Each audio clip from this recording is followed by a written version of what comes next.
Today, I'm Dr. Boyce Watkins from Your Black World and the Black Business School, and I'm gonna quickly play some music for you while we get ready to get started here.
All right, guys, what's going on? I hope you guys are having a good day. I'm Dr. Boyce Watkins from Your Black World and the Black Business School. I hope you guys are doing well. I want to say hello to everybody. I see Isaiah's in here, Sean, Todd Webb, what's going on? Hello to everybody on the Black Financial Channel. If you'd like to just talk about financial topics and that's all you want to cover, y'all know I'm extra black. I'm black every day of the week and 3 times on Sundays. And so if you want to keep it black and broad, then go to drboycetv.com. But if you just want to keep on the financial topics, we actually have a financial channel, which is the blackfinancialchannel.com. That's on that channel. I only hit financial topics. You guys don't have to hear me talk about everything from the state of the black male to all the issues going on with black athletes to what's going on in the black community. But that is who I am. I'm not one thing all the time. And it's funny because I have people that'll say, Doc, you need to just stick to finances. Just talk about finances because, my PhD's in finance and I'm one of the leading financial experts in the world. I will accept that honor. I embrace that. But I'm also a black man. I was a black man before I became a finance professor. I'm a black man who happens to be a finance professor, not a finance professor who happens to be black. So everything I talk to you about when it comes to financial topics, it is through the lens of blackness. That's the only lens I know. That's that's the only way it means something to me. I'm not here to just talk to you about how to get rich. I'm here to talk to you about how money can play a role in the liberation of our people. That's what's really important to me. So shout out your city. Please shout out your city. And also please hit the thumbs up button if you haven't done that yet. Shout out your city. I see Pontiac, Michigan. Nakia Clark, good to see you. I see Dante in the DMV area. How you doing, man? Jones from Atlanta. What's going on? Springfield, Illinois for April. Good to see you. I hope you guys are coming to the All Black National Convention. If you haven't come yet, if you haven't brought your family down, you should really give it a try. I think you're gonna love it. It's an amazing event. And if you can't make it, if you want to come out, you can go to allblacknationalconvention.com. But if you can't make it, you can also watch the live stream at allblackeducation.com. Allblackeducation.com is our educational streaming service where we've got all different kinds of amazing black content that you can't find anywhere else. And in fact, you can actually watch all the great panels and keynotes and lectures and presentations done at all the previous All Black National Conventions. But being there is also great too because it's like a family atmosphere. It's really, really fun. So anyway, let me get started. I don't have much time. Me and Alicia spent 2 hours with the wedding planner today, so that's gonna be expensive. That's gonna be interesting. But we got some stuff done. And in case you want to know, we are gonna get married in Chicago, and we're gonna try to make it open. So anybody who lives in the area or don't live in the area that wants to come to the wedding, like I'll make it open and try to invite as many of y'all as I can. All right, so let's jump into this. Let's talk about student loan forgiveness. I'm gonna talk about student loan forgiveness in a way that is a little bit broad. I hope it's not too frustrating, but I like to talk about things in a way that intelligent black people will embrace them and understand where I'm coming from. I'm not going to talk about the specifics on which forgiveness programs work and which ones don't. I'm going to talk about this concept of student loan forgiveness. Now, first of all, let me ask you guys, give me a shout out if you are a victim of the student loan epidemic. Give me a yes if you've been hit by the student loans. In fact, if you feel brave enough to state out the amount you owe, feel free to throw that out there. Twiggy says yes. Okay, thank you, Pat, for the congratulations. I appreciate that. I see Carl says yes. Tony says yes. Nakia says I'm a victim. Yeah, it's like a financial assault. Like we really need like a Me Too movement for student loan victims. Okay, Tony threw out 16,000. Nakia 152. Ooh, Johnny 350. Can anybody be? We got 350. Do we have anything over 350? Anybody want to bid higher than 350? Okay, I see angry black woman getting her PhD 50,000. Ronnie, 40,000. DJ Sessions, 40,000. Champion of Truth and Logic, 220,000. Yolanda Moody, 40,000. Miss Ravioli says, we can't see you, Dr. Boyce.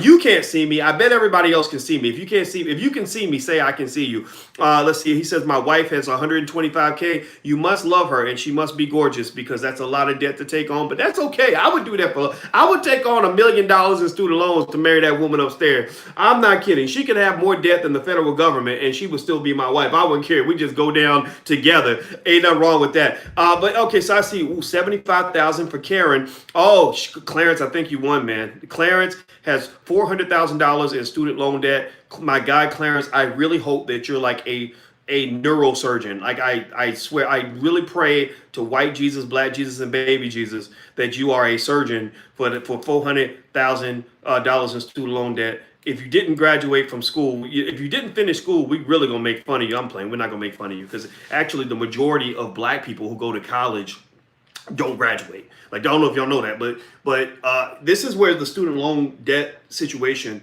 has hammered and destroyed black wealth.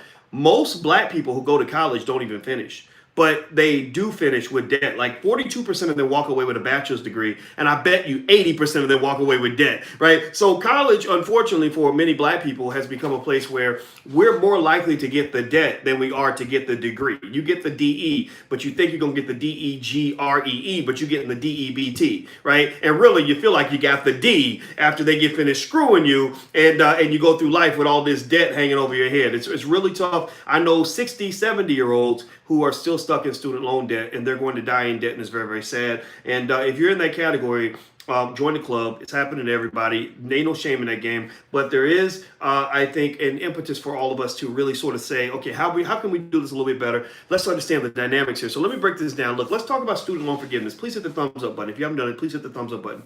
All right, let's see. Wait, hold on. Tanya says 3 degrees in student loans. Okay, the brother who had the 400,000. I want to know what he does for a living. I mentioned that. Throw it out there because I can't. Maybe I missed your comment, but I want to know, man. I need to know. You went to Harvard and became a heart surgeon, right? I hope and pray that you, Clarence Brown. Clarence, I'm looking for your comment, bro. You need to tell me what you do for a living because I feel so bad for you, man. But anyway, so let's hop into it. Okay, so student loan debt.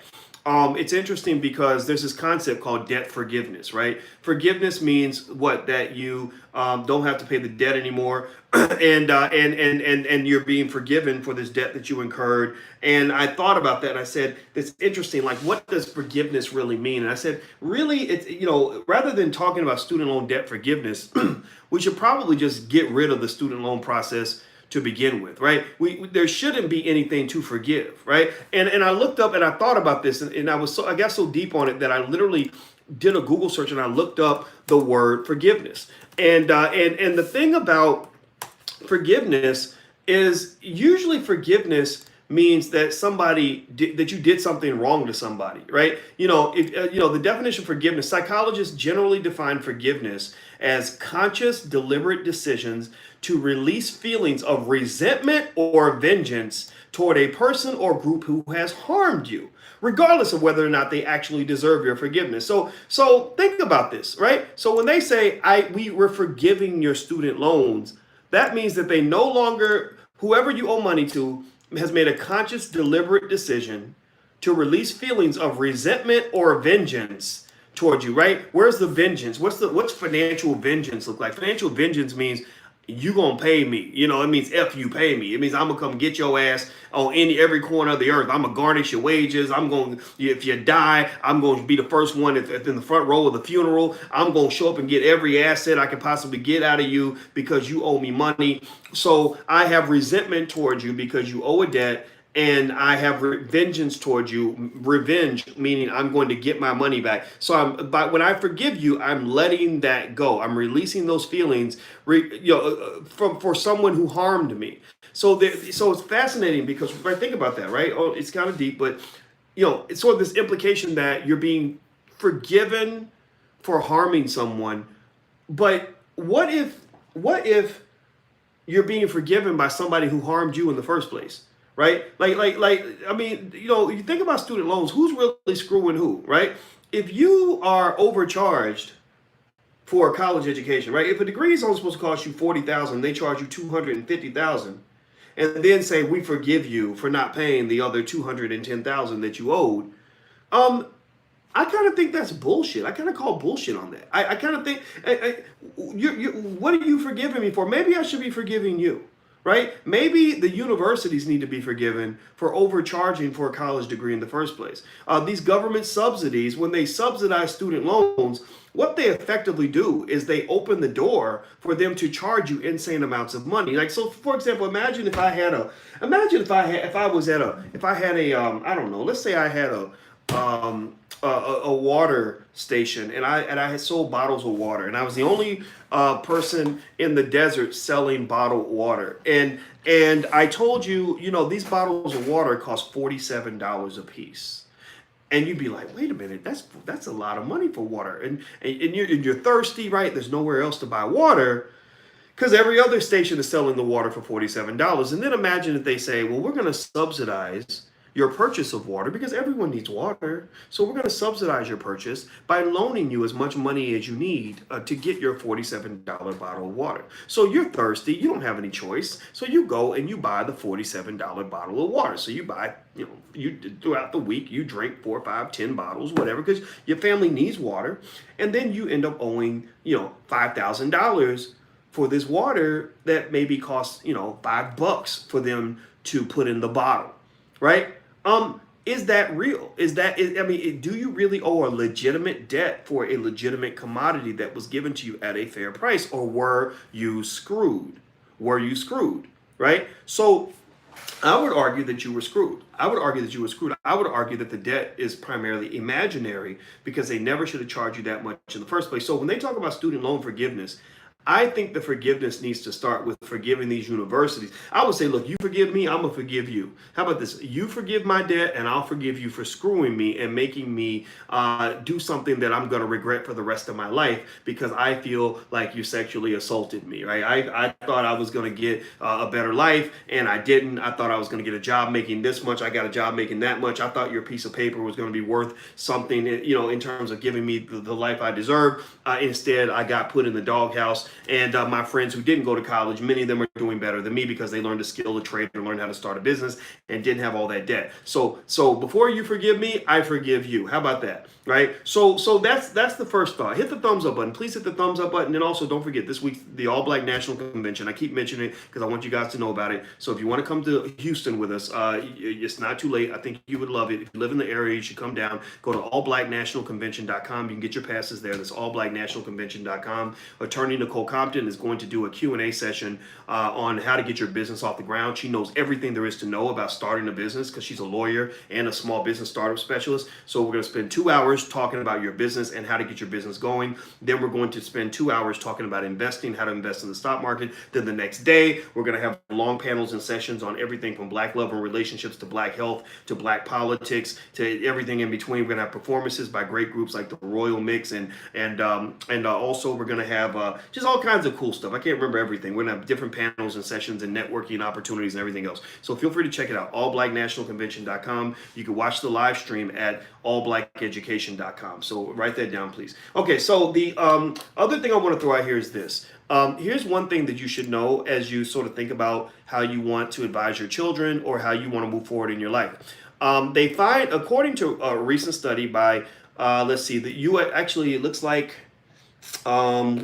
Payscale.com did a survey of 248,000 people that have bachelor's degrees. These are the lucky ones. These are the ones who actually finish college, which means that they're in the minority in the black community. The majority of black people who start college never finish, but the majority of black people who start college end up in debt, right? So think about that. You got debt but no degree. That's like borrowing money for. That's like borrowing money for. Imagine if you borrow money for a house and you never got the house. Right? That's like if you borrow $100,000 to get this house, and the house is like imaginary. The house does not exist. That's kind of a tough position to be in. So here's what they found. They said that there are many, many regrets that these individuals have about college. The biggest regret was the debt. The debt was the biggest regret. Now, a couple other things they ended up regretting was what they studied, like studying the wrong field. So let me read this to you. At a time when the national student loan debt has ballooned to nearly 1.6 trillion, the study found that 28.8% of millennial employees regret the cost of their college degrees more than anything else. That's the greatest percentage of any generation. So 26% of Generation Xers have the regret, 13% of baby boomers. So your grandparents, if you're young, if you're under 30 up in this room, or you have children under 30, their grandparents are glad they went to college because their grandparents went to college at a different time. It was tougher to start a business. The jobs were better. Corporations fulfilled their social contract to the world in a much more effective way. They gave you jobs that lasted until you were 70. They paid a good pension. They took good care of you. There was security. You ain't got that no more. The wages were solid. The wages are gone. The unions are being shot down, right? So the world has changed, right? So basically amongst millennials, 28% of millennials regret the debt, the amount that they spent going to college. 26% of Generation Xers, I think I'm Generation X, yeah, I am. And 13% of baby boomers, right? So the older you get, the more college makes sense. The younger you are, the less it makes sense. What else do they say here? They said the burden of student loans is a plight shared by everyone in this research, but the degree of student loan regret changes throughout these data cuts. Those who are younger, majored in lower earning fields, or attended private universities tended to regret their student loans the most. Let me repeat this slowly. I'm going to talk slowly so you can understand the words that are coming out of my mouth. Okay. Those who are younger, majored in lower earning fields, or attended private universities. Are y'all following me on this? Are y'all getting what I'm saying here? Are you listening carefully? Forget the part about being younger. We know that. Lower earning fields, private universities.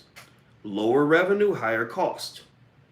When you go borrow money for a business, two things you look at when you make a business loan. Two things bankers look at. One, how much revenue is this business going to earn? And how much is it going to cost for you to go out and earn that revenue? Right? What are your costs and what are your revenue? Right? One of the number one rules for making money is buy low, sell high, or spend less than you make. Spend less than you make. So if you go to a bank and you say, I want to go start a business and it's going to cost $1 million and I'm going to make $5,000 a year. They're going to say you're crazy. We're not loaning you $1 million to go start a business that's going to make $5,000 a year. Now, if you go out into the bank and you convince them that you want to go borrow $50,000 to start a business that's going to make $100,000 a year, they're going to say, good job, because you're going to make more than you spend. That's the key. That's the difference between good debt and bad debt. It's very basic. Is the thing you're borrowing money to get, is that going to actually generate a substantial amount of revenue for you, or is that going to generate nothing? So if I go borrow money so I can go buy me a car, that's not good debt because that car ain't going to generate no income for me. But if I go borrow money to buy rental property, then they'll loan me money for that all day because I got extra money coming in. My income earning potential has gone up because I own this asset, right? It's like gaining weight.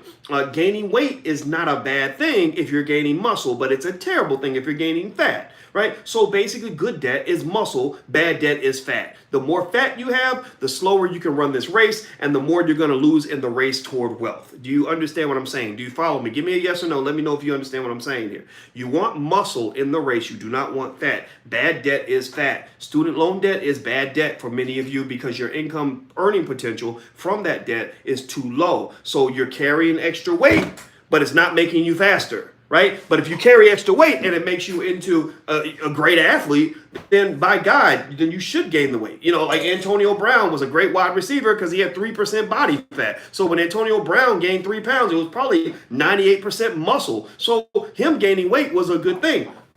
A regular person gaining weight because they ate Doritos and chocolate chip cookies every day and got a bigger belly, that's not going to make them a better athlete, right? So in the end of the day, what kind of financial athlete you are depends on your ratio of muscle to fat. Student loan debt used to be muscle, now it's become fat. Why? Because those factors they mentioned, the people that had the greatest regrets were people that either were in low earning fields or went to expensive ass schools. If you went to a private school that's charging you $60,000 a year and you get a degree in English literature, good luck. You better have some wealthy parents because you just blew a bag right there. You just threw away a whole lot of money because I don't care what anybody says. I think you can learn a lot of that stuff on the internet. They got internet professors now that'll charge you a couple $100s for a class and you can learn everything you need to know about Edgar Allan Poe or philosophy or whatever it is you want to learn. Doesn't mean you can't learn it, but it means college, especially at a private school, is extremely expensive. Now, the people that didn't regret college were people who majored in things that gave them muscle as opposed to fat.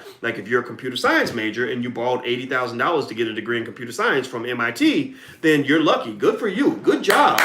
That was a smart decision for you because now you're going to go get a job somewhere making $150,000, $200,000 a year and you're going to be fine. You're going to be absolutely fine. Even if you never listen to people like me and never start a business, you're probably going to be okay. So when people ask me, is student loan debt bad or good? I say it depends. If they ask me if college is bad or good, I say it depends. If they say, well, how much should I borrow to go to school? I say it depends. Like, so if you're like Clarence who borrowed $400,000 and you're going to be, but you do that to become a neurosurgeon and you're making $500,000 a year, then you're a smart person. But if Clarence, and Clarence never told us what he majored in, I don't want to embarrass the brother, but if he borrowed $400,000, to go to college for 3 years so he can, be in the step shows and never finish, then I don't know how he's going to get out from under that. The idea is that spending money, going into debt is not a bad thing in itself. It's not a bad thing in itself. The question is, do you have enough financial muscle to climb out of that, right? So a person who makes a lot of money, they can go spend $50,000 on stuff and be fine. They might be under budget because they're making $100,000 a month because they've got a great business, right? But a person who's making a lower salary and they spend $50,000, that might keep them in debt for life, right? So there's no clear black or white answers to any of these financial questions. It really depends on the situation. And so the best advice I can give anybody when it comes to any of this stuff is get out here and teach your kids to make as much money as possible, and that gives them a wider margin of error where they can go borrow money if they want, or they can spend a little bit if they want. There's nothing wrong with spending money and enjoying your money. You just want to make sure you know how to make money so you can cover up your mistakes, right? That's what it all comes down to, right? So there's no hard and fast rules in any of this. So I hope that this was helpful to you. I think the concept of student loan forgiveness is a bogus concept because there's nothing to forgive. You were scammed from the beginning, and you should actually be trying to consider whether or not you want to forgive them for putting you in debt, as opposed to feeling like they have the right to forgive you for not repaying some bogus amount of money that they overcharge you for education anyway, right? That's my perspective on all of this. This is what I believe. All right, so guys, I gotta go. Alicia's coming in here, and actually she happens to be a college professor too, just like me. And so we were talking about student loan debt and breaking that down. So that's why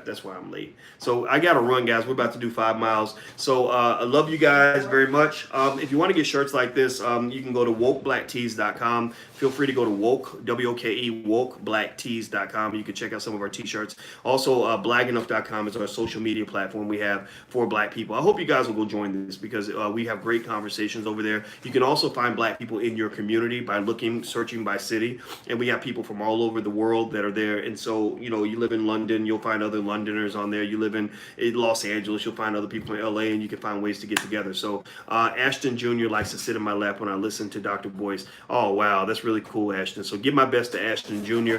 and let little Ashton know that I love him. I think Ashton's a him name. If it's a she, then forgive me for that. But anyway, I'm out of here, guys. Have a good day. Talk to you later, and hit the thumbs up button before you go. Be good. Peace. Look at this.